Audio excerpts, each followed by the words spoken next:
Welcome, listeners, to another episode of Listen, Learn, and Love, hosted by Richard Ostler. My guest on today's podcast is sort of a seasoned media voice in our community, Richie Steadman. Welcome to the podcast, Richie. Thank you, Richard. It's a pleasure to be here. And I reached out to Richie, and I just felt impressed because I don't know his full story, to get him on the podcast so that I could learn his story and you could learn his story. He runs a podcast called the Cultural Hall Podcast. It has nearly 700 episodes. I'm not sure there's another podcast that has that many episodes in the LDS space. He's been in this space longer than I have been.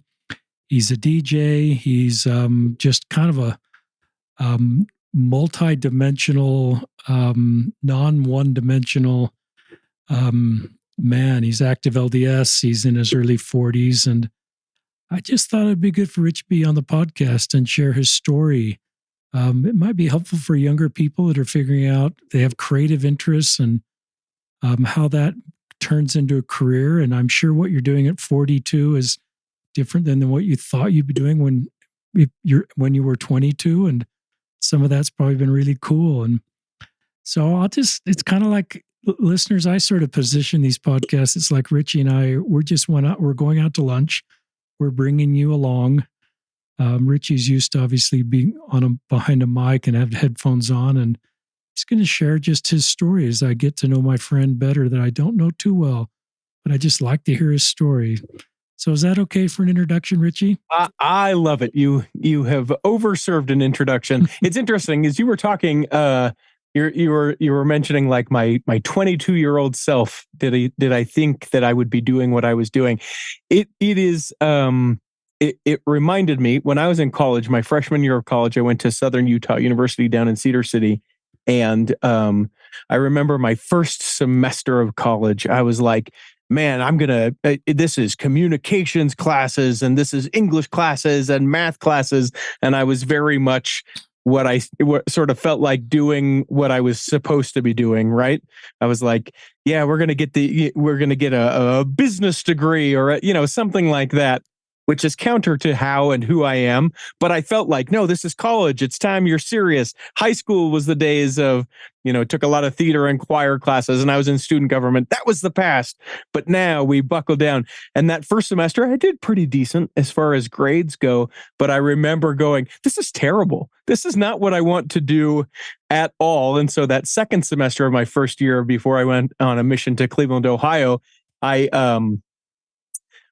took like dance classes and I took a couple of theater classes and went, the extreme opposite of what I had done that first semester. And I went, oh, this feels more at home. This is what I like. These are the things that I enjoy doing. Then served a mission. And when I came back, just realized, you know what? I don't know how I'm going to make a living doing the things that I want, being passionate about the things that I'm passionate about, but I knew that I had to at least give it a shot. I had to go for it, whatever it was. Otherwise, I knew that I'd just kind of be miserable like I had been that first semester of college. And reinforced also too, first semester back from my mission, it was all, I had made the Southern Utah University ballroom dance team and, took all these classes to try and get caught up in everything, and reinforced by my parents being like, yeah, but like, what are you going to do? What's your profession? What are you going to grow up? When are you going to, what's the fallback plan if all this doesn't work? And I was like, I don't know, but I'm having a blast doing it. And so to say I had a trajectory or a plan at all in any part of that would be false, but I knew what I had to be true to. And so I just went for it and tried my best and did my best. I like that. We have 6 kids, and some of our kids really fit into the mold of just, by the time they get out of high school and early college, they just kind of know what their career is going to be. And it comes really clear for them, and it sort of fits cultural expectations. Mm-hmm. And it generally leads to financial stability. But then we have some other kids that I don't want to just say our kids in that first description aren't creative. We have some kids that just have, I don't quite know how to describe this. It's describing you, Richie. Just have broad interests that may not lead to just a straight line to a steady paycheck for the rest of their life. But it's what they love to do. And so as parents, we've tried to kind of step back and give them space, even if it's different from some of our other kids, and not cause them to feel they're behind, or even some of these things that don't work out. It may help them clarify their future. So it sounds like you're in that boat a little bit, and you're not 22. So I think this is going to be good for our listeners, just to see how the next 20 years are working out for you. Yeah. So dropping in on that, I mean, definitely as a parent, like when you see your kids do something and you're like, oh, the path that you are choosing, that is not impossible, but that is going to be harder than if you went straight to lawyer or straight to salesperson or whatever. But you just sort of love and support and go, oh, look, I know that they'll figure it out. When I got back from serving a mission, I enrolled in a radio class, kind of at the urging or the coincidence, the divine providence coincidence of being interested in radio. Got into it, decided I loved it, and then that was my first job out of college. I produced a radio show in Salt Lake for an alternative rock station for about 13 years. Wow. Yeah, every morning, early morning, every single morning, very prominent. It was funny as a Latter-day Saint working on a show called Radio from Hell. That was what the show was called. And they called me their fresh-faced Mormon, that was on the show. So not only was I representing who I was, but also sort of the faith within the discussion. So, very early on in my career being put in that position where not necessarily having to defend the faith, but that I was an example of the Church of Jesus Christ of Latter-day Saints, for better and for worse, I guess, in some ways. And then after about 13 and a half years, I started working for BYU, worked for BYU Radio for about three and a half years. And then a little over a year ago, decided that, working for someone else is not what I'm to do in this season, and started working for myself. And so that's how I do, as you mentioned, the DJs, both wedding and party DJ, as well as host the Cultural Hall and also teach other people how to podcast, to be able to share their message through the spoken word. So it's been quite the run, and there are challenges in working for yourself that don't at all exist when you work for someone else, and vice versa. But every month, mortgage, and so I've got to be doing at least something right. How did you get your first radio job? Interesting. So my senior year of college, I decided to put together like a forum where I invited professionals from Salt Lake and from Las Vegas, because Cedar City is about halfway between both, and invited those professionals to come down and kind of speak to all of our radio students. There were about 30 or 40 of us at the time. And one of the people who came down was one of the hosts of the radio show I ended up working for. I said, hey, listen, over Christmas break, I'd love to intern for you guys. I'll, put me to work. I'll work there for however much time. You don't have to pay me. Let me do whatever just to get in and around you, to learn what you guys do. They did. And then that next summer I graduated, and then I continued to intern until they offered me a job. That sounds like you broke through the clutter with that strategy. There might have been other people qualified, but it sounds like some of those things you did were tiebreaker things. Well, one of the things that that is a reoccurring life lesson is I may not necessarily be the most talented. I may not necessarily be the most, like raw gifted or, smartest or any of those things, but I have persistence, Richard, like you wouldn't believe. Like I can continue to do a thing when other people would have stopped doing that thing a long time ago, that I just keep showing up and going, yeah, okay. I don't get this today, but maybe tomorrow will be the day. I'll see you again tomorrow, and on and on and on. I love that. I love, I'm a small business owner, listeners. We don't talk about that too much on the podcast, but we don't have a lot of employees, maybe 10, 12. But we sort of talk about when we're hiring somebody, ability versus motivation. And most of the time, the people that we're interviewing do have the ability. So it's often the tiebreaker is the motivation that you can tell that Richie has. And that often is the attribute we're looking for, assuming that all the candidates are qualified. And often it's sort of things they do to break through the clutter of other candidates, just like you're talking. Most dramatic example, I've never shared this before on the podcast. After I graduated from BYU from graduate work with my MBA, I went to work for Pizza Hut in their corporate marketing department in Wichita. And then we would come back and interview graduating MBA students from BYU. And it was a good job. It was a brand marketing job coming out of grad school. Wichita was kind of a mix. Some people loved the idea of living in the Midwest and some didn't. But there were probably about 20 people on the interview schedule, and a couple of us came back, and there was one candidate that decided to break through the clutter in the most dramatic way I've ever seen possible. He went to work for Pizza Hut, delivering pizzas all semester. And when we showed up and interviewed the 20 candidates, he knew everything about our marketing plans, how they were working on the front line, the type of crust we were marketing, and it was just a no-brainer on who we were going to hire.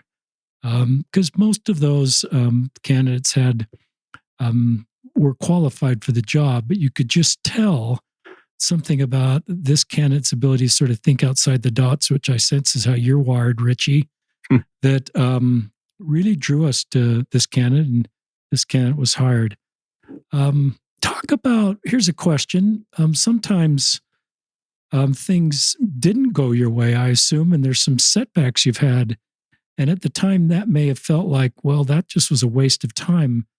Or over time, is there any of those experiences that actually helped clarify where you needed to go and what you needed to do? And in hindsight, any of those setbacks actually, in the long view, weren't setbacks, but actually helpful pieces of the puzzle to help you know where you needed to go career-wise? Because a lot of us have setbacks and then we just feel bad.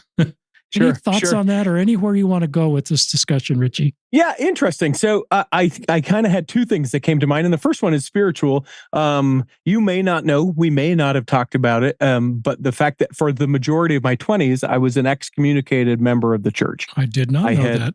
I had been a member, had served a mission. Shortly after returning from my mission, I found myself in a position to be excommunicated from the church. And until I was 30, was not rebaptized. So for about 8.5, almost 9 years, was excommunicated. And it was devastating. If you can imagine, in the first year being home from a mission, really feeling the zeal of of mission work, of being able to serve in Cleveland, which for people who don't know incorporates Kirtland and also incorporates Hiram. Many miracles and godly manifestations within the church occurred in the places where I would knock doors and meet people and worship. And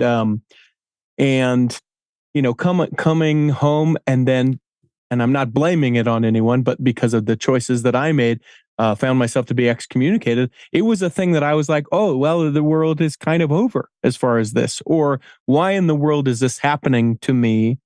Knowing that other people had done what I had deemed to be far worse and were not excommunicated. Why in particular was this my punishment, or was this the consequence that that God felt I needed to endure? And it was bad. It was real bad. Super angry for a hot minute. There are still times when I think about it that I just go, yeah, I don't know. Like, I support the church. I support, inspiration and the priesthood organization, all the things. But I do sometimes go, did we maybe miss the point? All that aside, after coming back to the church, being rebaptized, being able to go back to the temple and be reinstated as far as that goes, it's sort of twofold. The things that I learned from that. One is kind of like being a member of the church, baptized, having made those covenants and feeling in a way in that relationship with God mattered to me. And when I had broken those covenants and wasn't constrained to those covenants, it wasn't like I couldn't it wasn't like I couldn't feel the witness of the Holy Ghost, or I just walked around with an emptiness of, there wasn't, I mean, there were certainly times like that, but I think sometimes we over dramatize, what that might feel like. But I definitely did feel like there was something that was missing, and that I hadn't lived up to the ability to kind of the standard that I hold myself to. That was part of it. Um, and also I just feel like it allowed me to then be sensitive to anyone whom I might encounter in the rest of my life. So let me explain that about a little bit. Looking back, having had that experience being in the church and then without the church, it gave me a tremendous amount of empathy for people who also found themselves in church discipline for whatever reason, but also people who were struggling, or have expressed to me, "Hey, I don't feel like God wants me at church because of A, B, C, or D."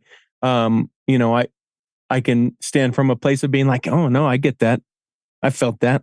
I know what you're saying when you express that. It's hard, huh? Feels bad, huh?" And and even just to be accepting in general to everyone, there is something uniquely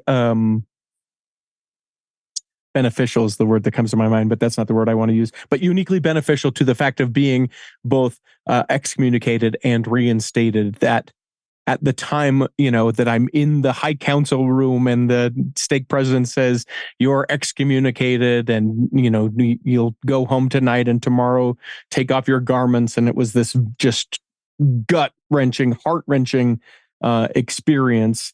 I'm able to look back at it as an opportunity for growth, for lessons learned that I genuinely don't think I could have learned any other way. But all to say, I'm not urging people to go out and get excommunicated, to try it out and then come back. And won't you love the journey? I don't recommend that in the slightest. But for me, it definitely has been something that I look back and go, "Oh, okay. I see that. I see some lessons learned. I see some things that I've gained because of that." Brave to share that, Richie. You probably shared that at times, I assume, Mhm. because you're a pretty upfront, open guy. But if I knew that about you, I'd forgotten it about it. But I love that you talked about that, and um, it sounds like the road to come. It sounds like you all, there was sin involved, Mhm. but it sounds like there was complexity with if you felt this was the right decision, and maybe some anger and pain that was generated. And so the way back, was time related to just overcome the sin, but it was also that I think you're a stand up guy and probably took responsibility for. But there's this other part of what happened that just felt painful and Yeah. sort of inconsistent and maybe singled out. And I think you kind of referenced maybe you're aware of other stories that were handled differently. And some call that bishop roulette or stake president roulette, and just the differences. But it sounds like you're a stand up guy and just recognize this is the reality of your situation, which made it harder to come back because because you had to deal with sort of both of these. Mhm. Talk Mhm. talk about your journey back, because there's probably people that want to come back and have a testimony of the church, but there's pain involved in sort of the experience of leaving, or if there's been a disciplinary council they haven't felt quite settled with. Some feel really good about it, Sure. and some don't, and there's some pain involved there. Talk about that. Yeah. So I think that, I mean, this nicely butts up to what we were talking about before, just persistence. Like, I knew where I wanted to be. I wanted to be a fully active, a temple recommend holding member of the Church of Jesus Christ of Latter-day Saints, but that wasn't who I was. But you know what? I wasn't going to give up. I so it was, you know, it was going to church every week, even though I couldn't pray, even though I couldn't bear testimony, even though I couldn't speak, all these things that I naturally am inclined to do. I was a silent participant. And that was difficult. So I think the road back, um, I mean, here's the thing, because now as I look at this, this is nearly a dozen years ago, even from being reinstated, and I think those that, I mean, we think about this with relationships with other people, but in any sort of scenario, if you're waiting to have it be completely healed, I don't know that I am, even today. There are times where I think, gosh dang it, that really wasn't that fair.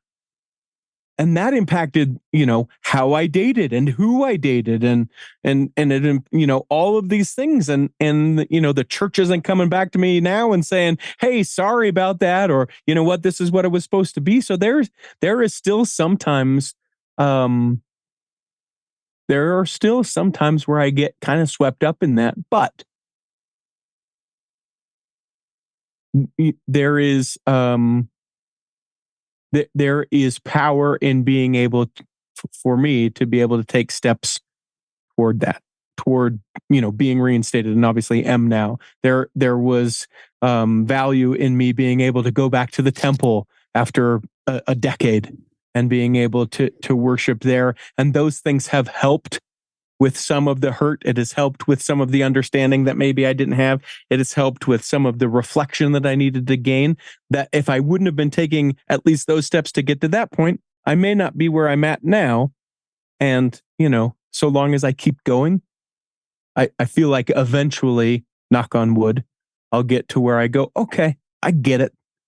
I get all of it. I understand all of it. This makes sense why all of this had to occur. This, I am, quote, healed from the whole incident, but it's not easy.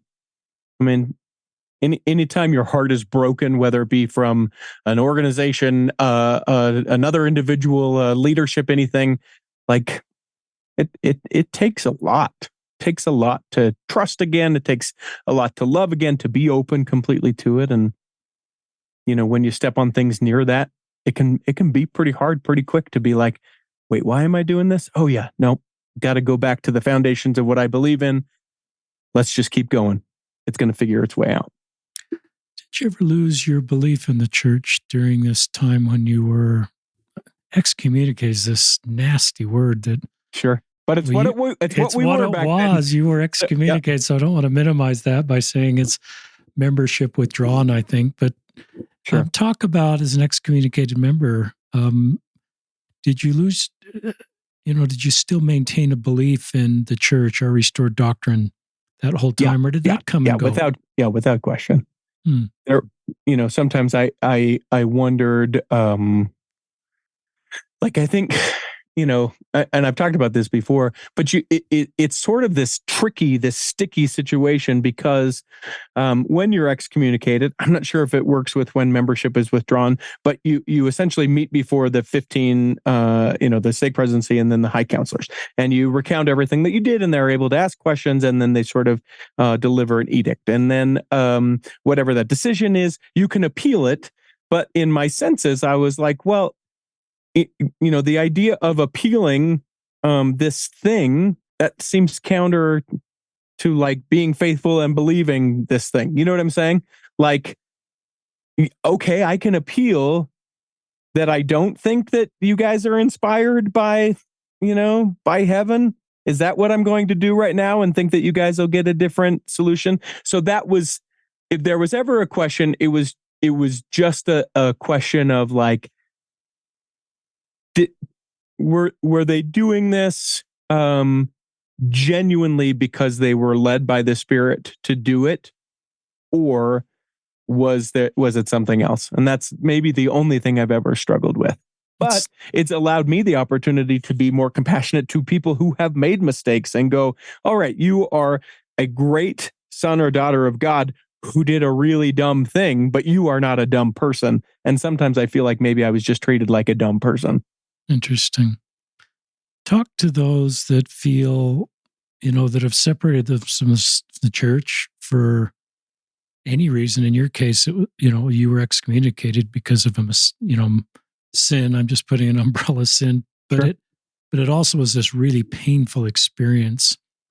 to those that have a testimony of the church and have separated themselves from the church, and there's a lot of pain, and they've sort of got to, they don't, there's, and so they get sort of triggered when they start to think of coming back to church because they kind of got to walk back into the pain, and maybe even seeing the same building brings PTSD, either small or capital PTSD. And talk to those that just, because you've been walking this road, Richie, that, actually want to figure out a way to get back, but can't get through the pain and the re-triggering and the anger. And it sort of brings up all the wounds that they've tried to move on from.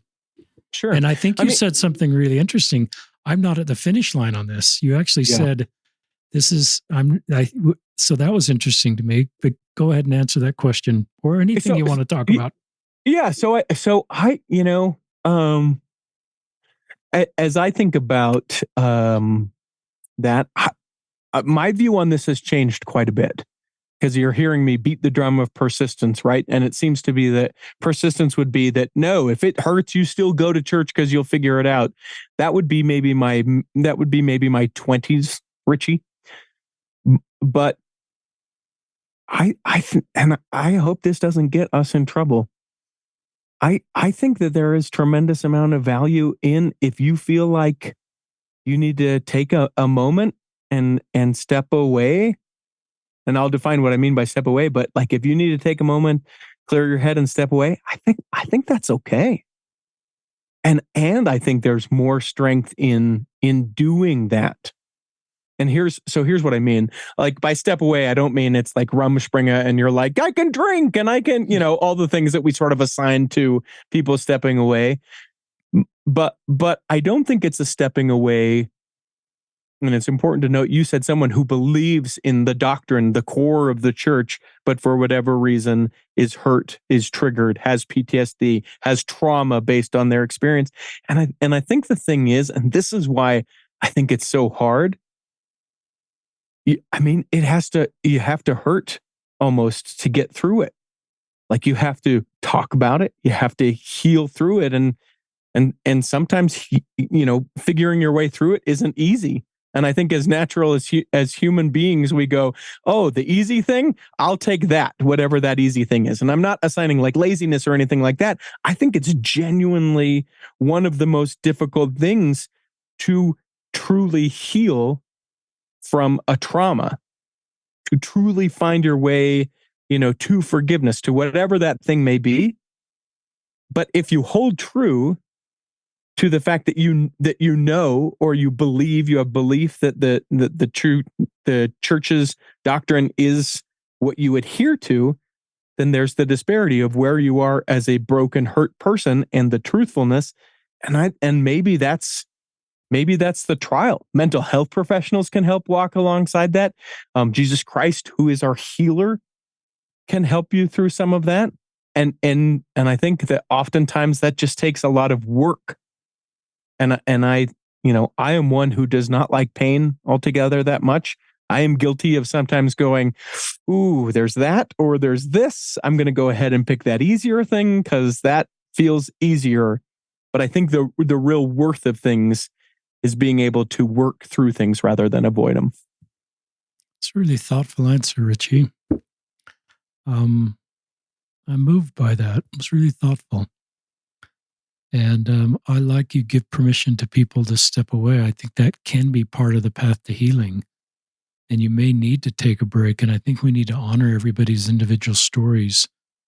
And I think we need to honor church-generated pain. If the pain you felt or the pain any of our listeners felt is not coming from the church, there's a lot of examples of pain out in the world that's not sin-related that comes into our lives.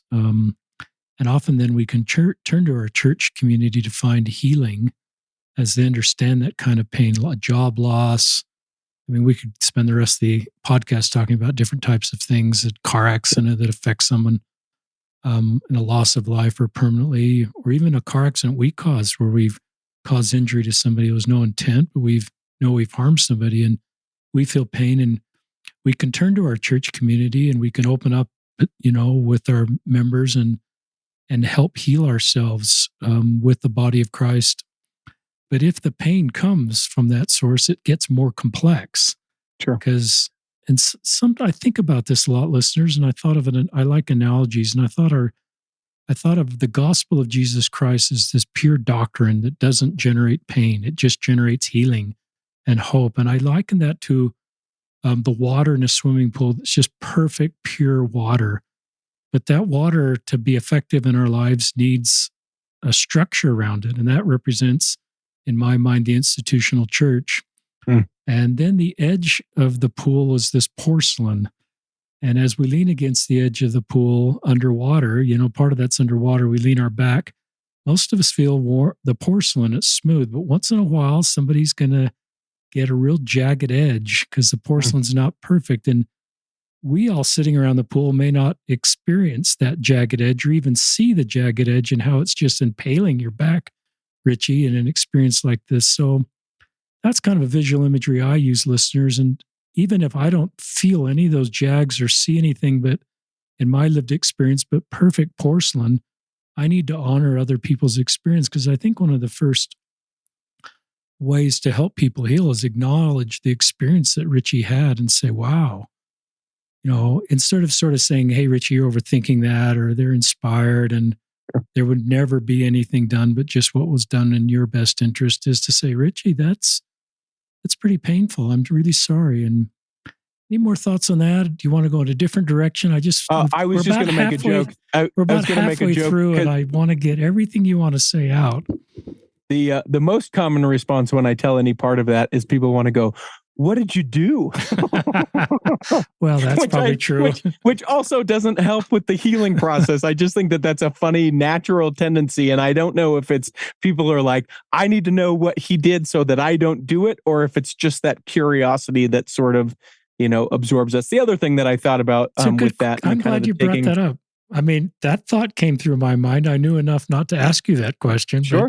I'd tell you, that's the thing. I have spoken about it with enough people that at this point, I do think we shouldn't even, I agree with you. Let's just talk about how we can, help you versus try to understand the backstory. If you want to open up to a few trusted friends, sure. And it sounds like you have, but I think our job is to sort of support you versus try to understand what happened. And to the point of what you said, like, so you just said a couple things. One, you said about how you can help me, like that is powerful. But what you said prior was more powerful. And I don't know that there have been a whole ton of people that have told me that, which is, that sounds hard, Richie. That sounds like that would be a painful time. In fact, as I sit and think about this, I can think of maybe one or two other people who have just validated it and said, that's hard. There have been a lot of people who have said, let's get you back. We want to help you. What can we do? A lot of people who said, what'd you do? Would you do it again? Did you still go to church in the time that, all of those things. But for a church that's founded, some of its principles are founded in mourning with those that mourn and comfort those that need of comfort. We really are terrible at that in a lot of ways. And I think that we could do a lot better. I think that there are probably some that are good, et cetera, et cetera, et cetera. But I think that like a good long look at ourselves about how we could comfort more those that need comfort and mourn with those who mourn, that would be good. The other thing I was going to say, and before I forget, the stepping away thing, I think of it, you liked analogies. This is a little gross. Sorry if anyone's eating. Press pause. Come back to this. You're not going to want to listen to this part while you're eating. But if you've ever scraped yourself real deep and then you get the scab and then you pick the scab because you're like, and then it starts all over again. Sometimes I think that, people within the church or reactions to things within the church, any one of those things can be like we're picking the scab and then healing begins all over again. And if we just allow the process to heal, being aware of what we need for it to heal, the balm, if you will, to be able to get it to heal so that we're not, just forgetting that we have a scab on our arm. That's not what I'm saying, but allowing it to heal to a point that we could come back without it, continuing to hurt or damage or, cause further harm to ourselves. I think that's sort of the analogy that pops up to my head. That's a great one. So I think what you're saying is for some people, the scab needs to fully heal. Separate from church attendance, because that's sort of has the potential to reopen the scab or will reopen the scab just walking through the door. Well, and I don't know if you've ever done this or not. I'm sure you haven't. You are a better person than I am. But if you've ever had a scab and you pick it and then you pick it and then you pick it and ask my pick wife. it and then you pick it. Yeah. There's one of us in our marriage that might be me that is scab picker and one that isn't. And what happens? You have a scar. You have a scar afterwards. Scars. And I think that there's a beautiful and kind of sad comparison to when we, with our interactions with the church, that those scars can be permanent. And I don't think that's how God would intend it. Back to your point about just sitting with people in their pain, that's taken some work for me to do that, because I thought listeners, if like Richie opens up about a painful church experience, my earlier self would have defended the church. And my earlier self would have been nervous if I had sort of validated Richie's experience, that it would have driven any wedge between him and the church deeper. And I recognize now neither of those are true. I can strengthen the church by honoring people's pain that's even church generated. It helps them to get over the pain, and it usually doesn't drive the wedge any deeper. It's actually helpful to them to move forward, especially if their goal is to stay engaged with the church, just to have that. No one should have to prove their pain. No one should have to sort of open up and then I go, Richie, come on. I mean, I've heard 4 guys that went through the same thing and none of them had the experience you have. So you're overthinking this. You're too sensitive. And you have to prove your pain, and no one should have to prove their pain. We should just accept it because of what you said. We bear, mourn, and comfort as part of our baptism covenants. And maybe it's just back to the porcelain swimming pool. There's just things that we don't understand underneath the water line that we will never feel or experience that other people experience, and it's their reality. We need to honor that. Yeah. Keep talking. More things on your mind. You can stay on this subject. You can talk about how you started the podcast. You can talk about anything you want to talk about. We can spend a moment on the Cultural Hall. Just celebrated 12 years, almost 700 episodes. Yeah. So I know of no just take us back 12 years ago, why you decided to start a podcast. Were podcasts even possible 12 years ago? It's kind of podcasts. And were there any church podcasts? Since 1999 was the first podcast, but that was just a guy putting audio up on the internet because he wanted to see if he could. And he's an eccentric character. We digress. About 12 years ago, 13 years ago, I had a friend who he had started podcasting, and what he wanted to talk about was things like comic books and geek movies and all these things. And I was like, that's cool. So what he does is he gets together with friends and he talks about the things that he's passionate about. I want to do that, but I think that a podcast for me about those particular things would be terrible. So what do I want to talk about? And I thought, okay, well, I really like church stuff. I like church history.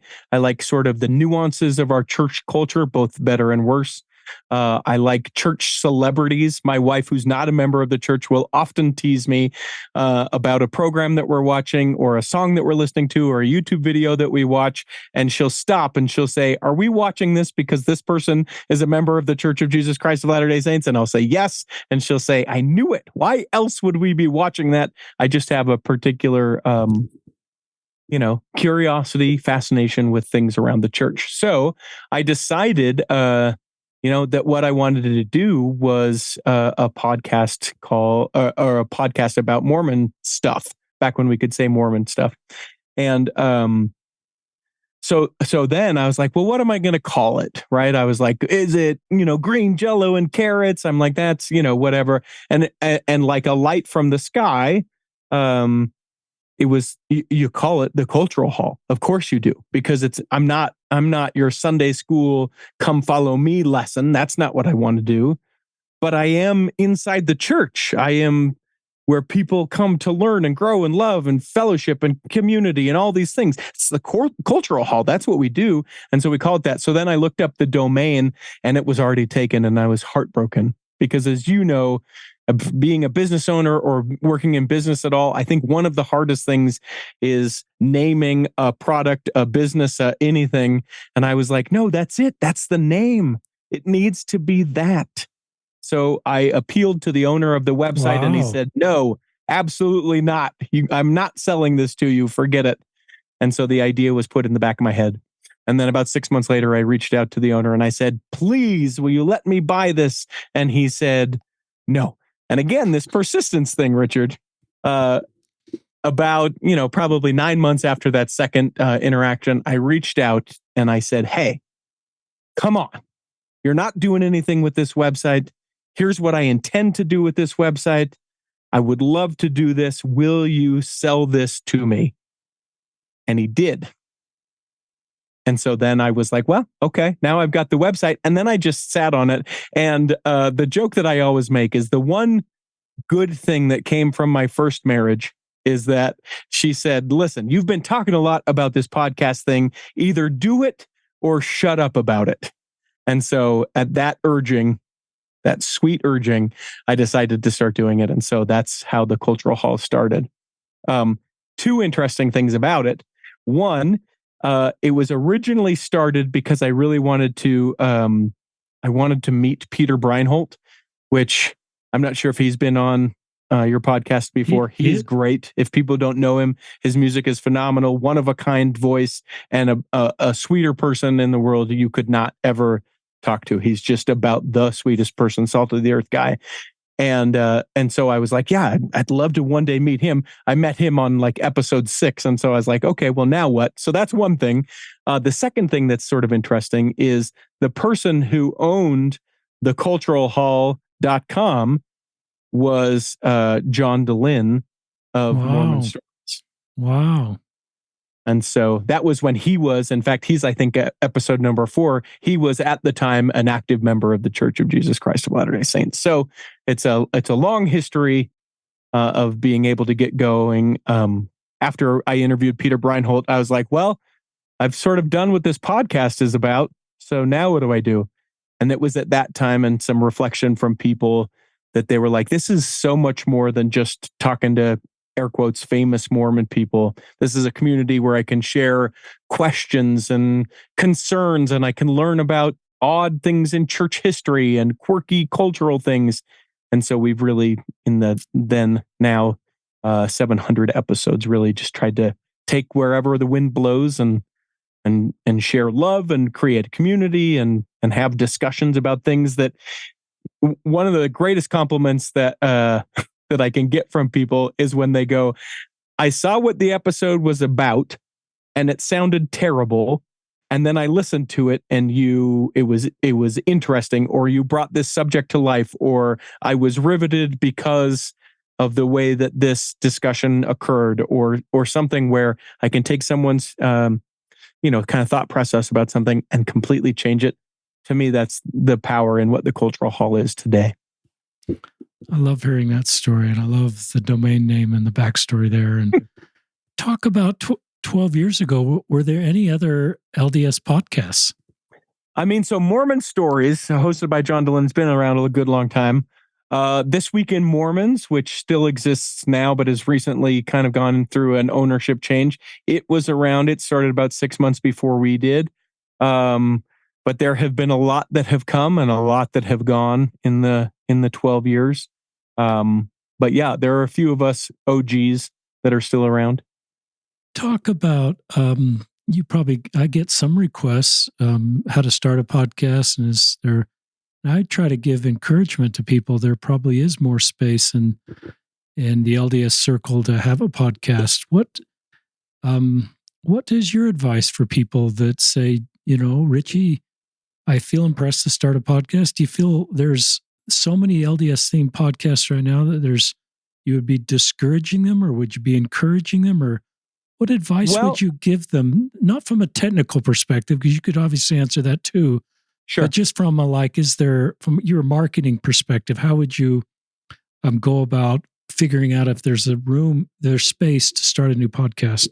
Yeah. So short answer is yes, there always is, because what Listen, Learn, Love has that no other podcast has you, has Richard Ostler, right? The way you think, the way that you breathe, the way that you interact, all the things, the way that you interview, those are all uniquely you. And I may choose to talk to the very same people. In fact, we often do. We have crossover of the same individuals, and I will not listen to your interview first, but I will do mine and then listen to yours with that same individual, and I'll be like, it is fascinating to me how we can meet with the same person and even in some ways get the same air quotes story, but it is not the same interview at all. So yes, is the short answer to that. I think when I podcast consult a lot of people. In fact, some people within the LDS space, if you ever listen to Ask Dr. Julie Hanks, she's one of my clients, or if you've ever listened to Tribe of Testimonies, that's another one that I helped out. Those are unique and individual properties that I think speak really well to our space. All said, the question that I ask people very first before they are going to step into the podcast world, and I think that this really applies to anything, is why are you doing this? So people will be like, I'm doing this because, we could walk something out. I feel like God called me to do this. Okay.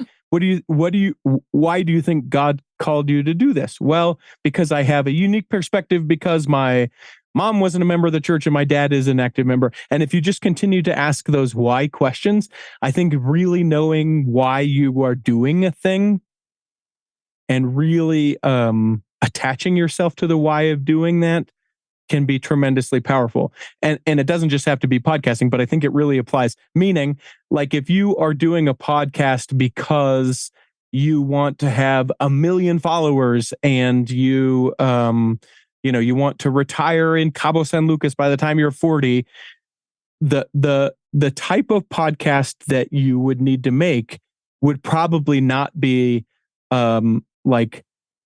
fringe breakoffs from the Church of Jesus Christ of Latter-day Saints, right? So there's something that's in misalignment as far as that goes. I'm probably getting a little tangential, but knowing the why of why you do something can be tremendously powerful. And when you don't feel like doing it anymore, maybe you've already met the why that you were supposed to do that thing for, or maybe it just isn't. This isn't how your why is supposed to be accomplished. Did any of that make sense? It did. I love the way you just ask questions on why someone wants to do it. Do you take on clients? It sounds like you do. So if somebody wants to start a podcast and they don't know the technical side of it and they want to hire you to sort of, do everything they don't understand, do you do that? Yeah. Absolutely. And I would tell people to, you can find me on any social media at Richie T. Steadman, Richiet, T as in tough guy. So watch out, Steadman, Steadman. And just, you can direct message me, or it's richietsteadman@gmail.com. There's people always coming. Some people will go, they just need help till they launch. Other people, I continually help along the way. I have I'm sort of a one-man show, but I do have a podcast, a guy that does the technical side. One day, 5 years ago, I tweeted out, who can help me launch my podcast? And this college student at the time has been my back-end guy. And I just send him a Dropbox links and he posts them on SoundCloud and they feed out. And so I'm not a solo guy. I do have somebody helping me, but I still don't understand the back end of it, Richie. I've learned to talk to people on a Zoom link and start my audition program and sort of know how to do that. Sure. But a lot of people an interesting point. But I love that you could just do whatever somebody doesn't know how to do or want to do, and then you can be that back end or a consultant, or it sounds like you're pretty adaptable to what a potential podcast guy needs. Yeah. What I was just going to reinforce with what you're saying, though, like if you truly feel like God called you, like it is your calling, and we don't use that phraseology in this respect within the LDS church that much, but like God is calling you, this is what you are called to do. don't let that you don't understand the technical thing be the thing that keeps you from fulfilling what God is asking you to do. We live in a day and in an age where if you have the patience, this is where I falter, to go to YouTube and say, how do I put a podcast online? It can be there. Or like there are these websites, people like me, people that you never will ever meet because they live in another country, that because of the way that we're connected, it can be affordable, doable for you to be able to put that message out. So if you really feel compelled, you need to do it. If it's God calling and you're like, nah, I'll figure it out, I don't want to, I think that's, we hear the calling and then we act upon the calling, and those things can be empowered. But to me, that's just a thing where I think we're prone to make excuses about stuff, and there's just no need. It's not that hard, and there are plenty of other people who can, be able to walk alongside you, help you out, and that may just be like a YouTube link or a LinkedIn course or something like that. We've never talked about that subject on the podcast, about how to put podcasts together, and you're kind of the veteran in our faith. I really mean that seriously, Richie. You've are really the original guy in this space, that's still in the space with so many episodes and with a lot of momentum. You've interviewed hundreds and hundreds of people, and you've had probably hundreds and thousands of conversations with people. And I love the cultural hall visual imagery of you're in the church, but we're not in the Sunday school class. I think that's terrific. So you're having these kind of conversations where you're a safe place. And what have you learned? I mean, because if you just stayed in the Sunday school room, that's a great room. And Sure. we learn a lot about, I don't want to say the Sunday school room's not a good room is what I'm saying, but since you're in the cultural hall and you're kind of having maybe more vulnerable, unscripted conversations, you've been doing this for 12 years, just talk about, be a voice for the people in the cultural hall, or what you've learned from people on, I don't want to say they're in the margins because they're in the cultural hall, but just the wide swath of Latter-day Saints stories you've heard. Yeah, geez. Encompass, so your question rephrased, encompass the last 12 years in a couple sentences. Yeah, we've got like 5-10 minutes left.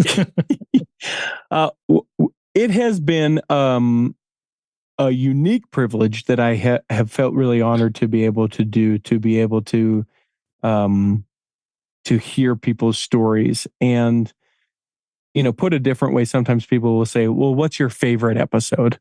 Is there someone that you've talked to that really, changed your mind about something, or, opened you up or whatever? And I always joke, and people do this with their kids. It was the last episode was my favorite one. The last one I recorded. That's the best one I've ever done. My favorite. But the thing that strikes me is the power for me is that anyone can be a member of the Church of Jesus Christ of Latter-day Saints. Anyone can be a member of the church. And if you think, oh, but there's no one that's like me that this, I've met another person that's like that. Oh, but no one has had the things, and sure, I'm not downplaying that there are unique experiences, but there are very adjacent experiences that these people have had, and I think that there is just there is a place for everyone, or at least in my church, in the Church of Jesus Christ of Latter-day Saints, and I don't mean my specific ward or building, but in the church that I believe in. I truly feel like everyone can be comfortable there. And that's the thing that's reinforced to me.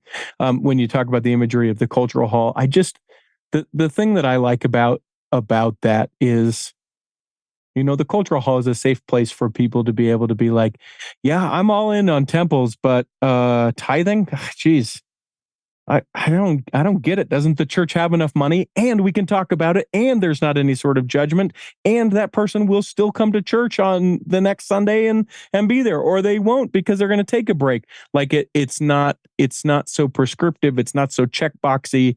It's the space where people can go, yeah, this was a really great lesson, but also I don't want to teach the youth. I don't want to go on a pioneer trek. I don't want to. Why do we even do that? We did it.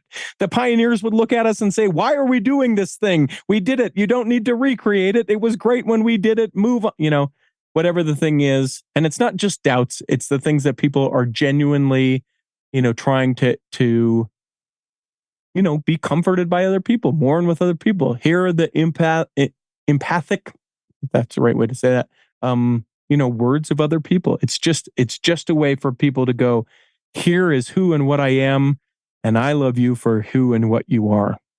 We're there. I love that.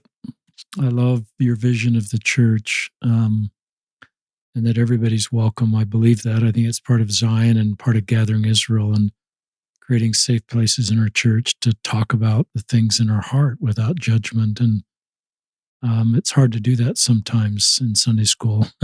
Not being critical of Sunday school, but there's usually a curriculum to get through, and we often provide scholarly answers to the questions, and the vulnerability often and the place to ask honest questions is sometimes for some members they need that, some don't.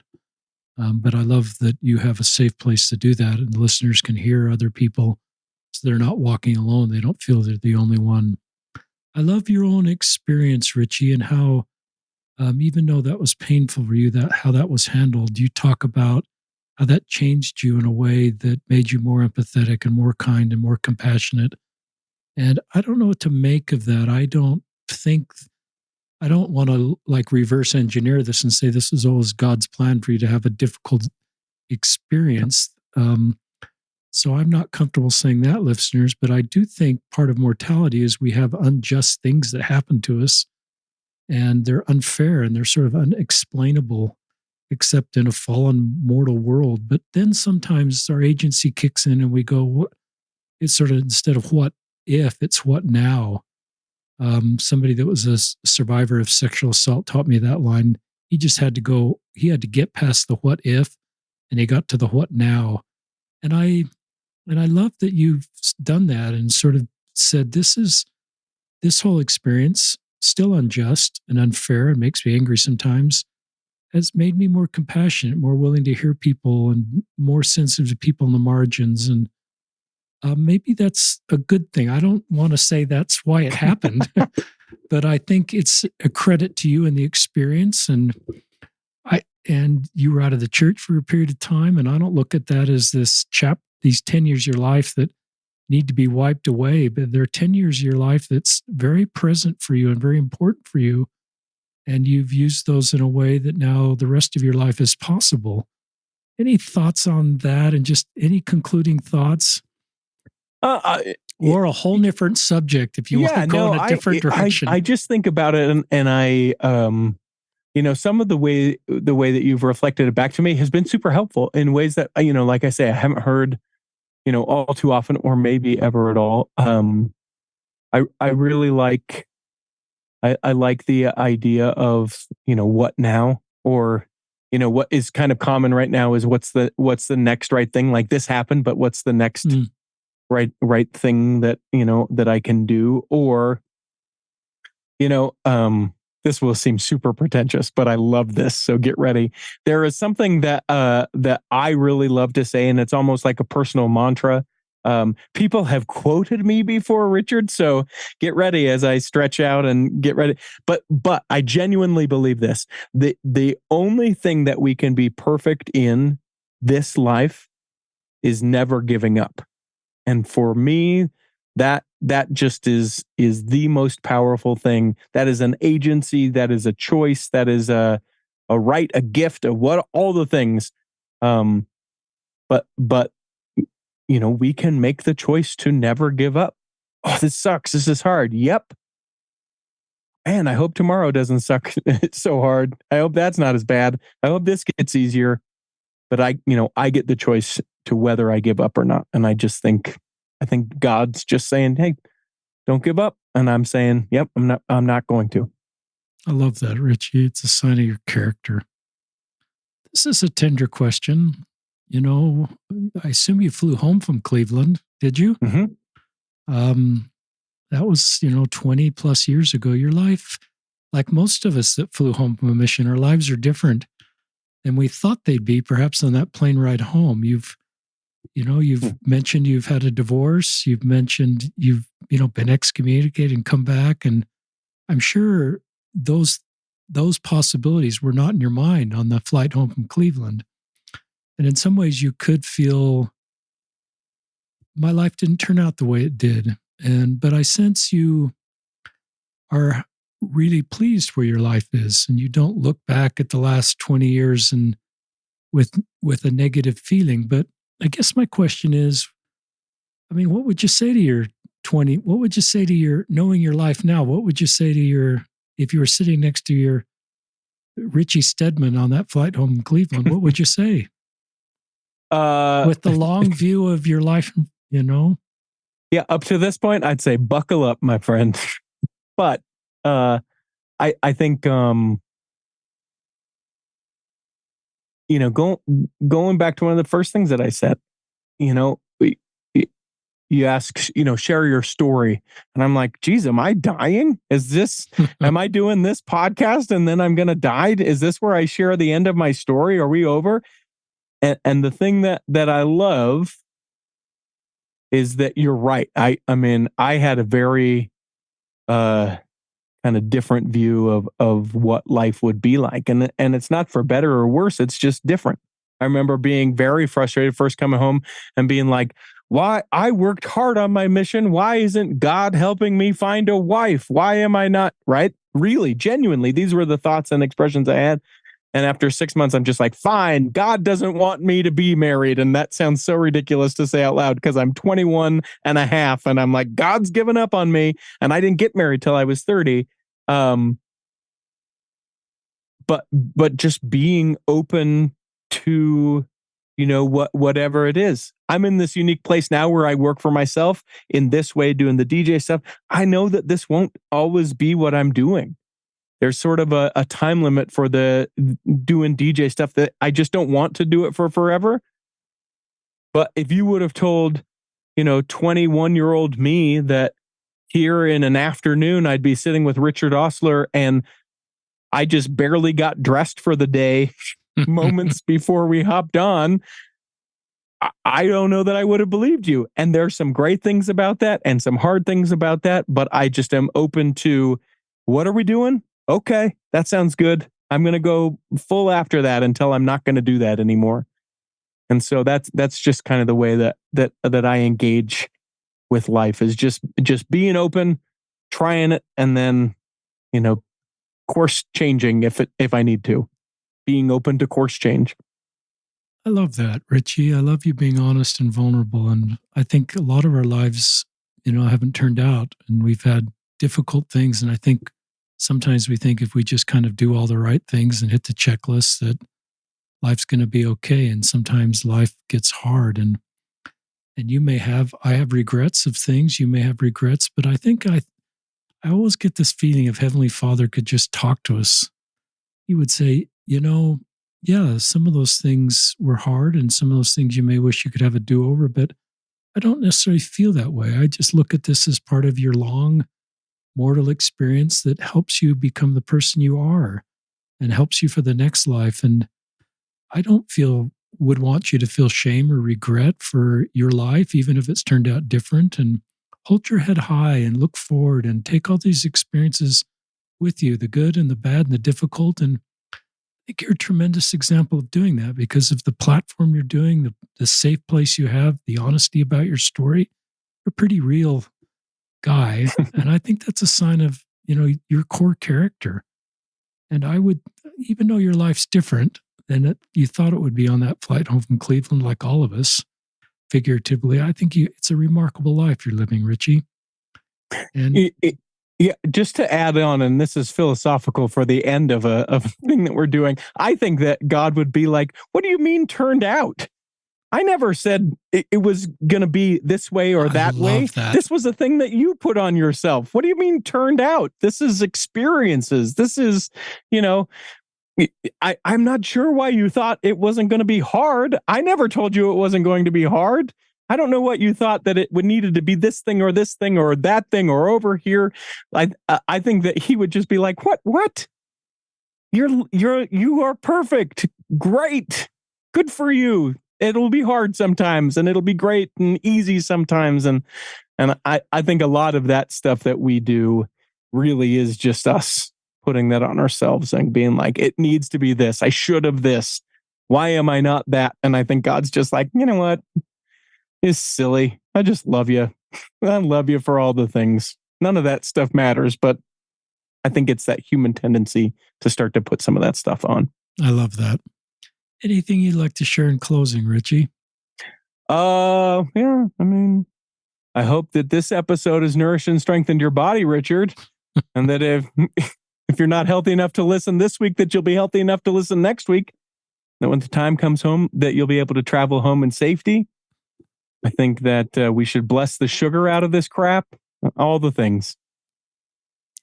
This has been a fun podcast to do, listeners. I think I could go another hour with Richie. He's has the gift of being engaged in entertainment and life. This guy is full of life and goodness and energy. And I just love your taking all your God-given gifts in a very unique way in our faith community and being you and owning you and moving. And you're young, Richie. You're almost 20 years. You are 20 years younger than me. So I think, what will you be doing at 62 and what will the next 20 years bring, given all the things that you are doing right now and all the different spaces you're in? And I think you'll do, this is me kind of speaking to listeners because I don't think Richie needs this advice, but I think you'll do it your way. Yep. I don't think you're going to write a story because of somebody else's story that's sort of parallel to your story. I think you're going to continue to be what you've been, your own person, writing your own story and sort of thinking outside the box a little bit on how to do things. And some people are just wired that way. And I think, sometimes that can cause a little angst for us when someone's thinking a little bit out of the box. But I think the old ship Zion is big enough for people that think outside the box and are a little unique in how they approach things. And I think Richie, in a wonderful way, is part of that and has done so much good for our community. So we'll maybe do a podcast in 20 years. I'll be 82. Okay. I welcome it. I don't know what it'll be like to be hosting a podcast at 82. I may I don't know. You could handle it 62. I think it'll be like this. Richard, you need to press the record. Richard, have you pressed the record? Can you even hear me, Richard? Richard, are we do you know where you are, Richard? Richard, have you hit record? That's what I think that podcast will be like in 20 years. It will be. In fact, speaking of technology, I don't want to get too sidetracked, but I remember the first time at work, listeners, I don't know how many years ago, where we went on the internet for the first time at work, and we were on a computer that brought data into that computer from another computer via an internet connection. And I didn't realize at the moment that I was seeing something that would forever change my life and the world. And yesterday, our son, we were creating visuals. He's a designer and he subscribes to an artificial intelligence platform. And in a search engine, he just put in like old ship or ship steering wheel. And it created, and you listeners probably understand this because I'm old and don't understand this. And it created images, not stock images pulling off the internet from iStock or some of these services that you would get visuals that I'm used to searching, just existing visuals. It created on the fly visuals. And I've heard about artificial intelligence and I've been reading about it, but to actually see it, I got the same feeling that what I just saw is something that will forever change my life if I let it, if I learn to understand it. But it was fascinating. And I realized there's incredible upsides and perhaps some downsides, neither that I fully understand. But, when you joke about technology and the record button, it just made me think of, and I think in some ways that'll help us there'll be applications of that are scary, but there'll be applications of that help us take content and the good news of the gospel and other ways. I don't know if you got any thoughts on that. It's just kind of off the cuff, or I don't know if you. I mean, here, if God's at the helm of everything, there will be a tremendous use for it. And I don't think we've even scratched the surface of what AI can be as far as the furthering of the gospel and improving of lives. And I think that there will equally be just garbage that comes from it. And I'm not sure that we know what that is, whether that's the, destruction of human thought or the ability to be able to craft sentences or, whatever the thing may be. Right. I think that, it's tremendously powerful and just like the internet, just like so many other things, there will be a way to use it properly. And I hope we do. It's interesting. Well, listeners, go find Richie Steadman. He's consistent with his social media at Richie, RICHIET Steadman, STEADMAN. Check out his content. If you were looking to start a podcast or just need somebody for hire as a consultant in this kind of broad space, I think Richie would be a great person to reach out to. So Richie Steadman and Richard Ostler signing off on another episode of Listen, Learn, and Love.